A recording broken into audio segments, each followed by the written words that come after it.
सीतापुर नामक गांव में एक कुआं था।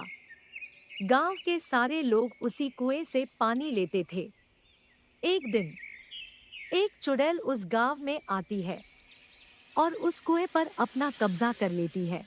गांव वालों, अब तुम लोगों को मुझसे कौन बचाएगा? पूरे गांव में केवल एक ही कुआं है और अब वो मेरा है। तुम लोगों को एक एक बूंद के लिए तड़पाऊंगी। अब जो भी इस कुएं के आसपास भी आएगा, मैं उसे अपना शिकार बना लूंगी। उसी गांव में रामू और उसका पूरा परिवार रहता था।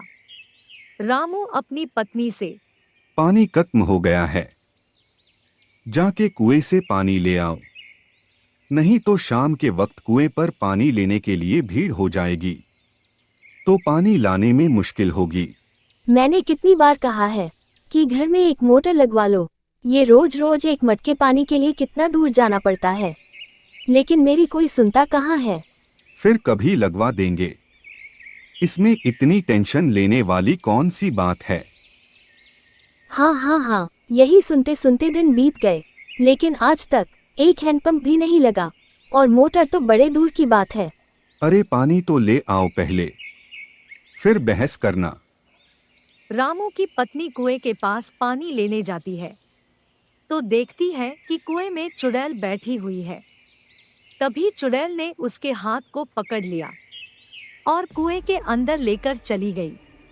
अरे कोई बचाओ, ये चुड़ैल मुझे मार देगी। अरे कोई है, मुझे बचाओ। हा, तुम्हें बचाने वाला कोई नहीं है, और अगर तुम्हें कोई बचाने आया तो मैं उसे भी पकड़ लूंगी। हा। थोड़ी देर बाद जब रामू की पत्नी घर नहीं आई तो रामू कुएं के पास जाने लगा। पानी लाने भेजा था, पता नहीं कहाँ रह गई। रामू जैसे ही कुएं के पास जाता है, चुड़ैल उसे भी कुएं में खींच लेती है।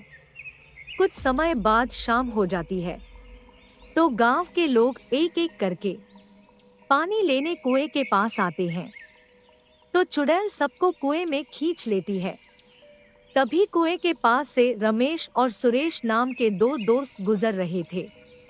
तभी सुरेश रमेश से कहता है, रमेश, मुझे थोड़ी प्यास लगी है, मैं कुएं से थोड़ा पानी पी के आता हूँ, तब तक तुम यहीं रुकना। ठीक है? ठीक है, तुम पानी पी के आओ, तब तक मैं थोड़ा आराम कर लेता हूँ। रमेश पेड़ के नीचे बैठ गया। सुरेश जैसे ही कुएं के पास गया तो चुड़ैल ने सुरेश को भी अंदर कुएं में खींच लिया। ये सब रमेश देख लेता है। वह जल्दी जल्दी गांव में जाता है और सबको यह बात बताता है। सीतापुर के वासियों, मेरी बात सुनो। गांव में जो एकमात्र कुआं है, उस पर किसी चुड़ैल ने कब्जा कर लिया है। जो भी वहां जाएगा वो मारा जाएगा। अरे ये क्या कह रहे हो रमेश भाई, ऐसा कैसे हो सकता है? कल तक तो वहाँ कुछ भी नहीं था, फिर आज वहाँ चुड़ैल कैसे आ सकती है? मेरी बातों का विश्वास कीजिए, मैं खुद अपनी आंखों से देख कर आ रहा हूँ। वो चुड़ैल मेरे दोस्त सुरेश को भी अपने साथ कुएं में ले गई। मैं दूर बैठा था इसीलिए मैं बच गया, नहीं तो वो चुड़ैल मुझे भी अपने साथ ले जाती। ये सुनकर गांव वाले बहुत डर जाते हैं। तभी वहां पर मौजूद एक बच्चा जो ये सारी बातें सुन रहा था वो बोलता है, लेकिन अगर वो चुड़ैल उस कुएं से नहीं गई तो हम लोग पानी कहाँ से लाएंगे? पानी के बिना तो हम प्यासे मर जाएंगे।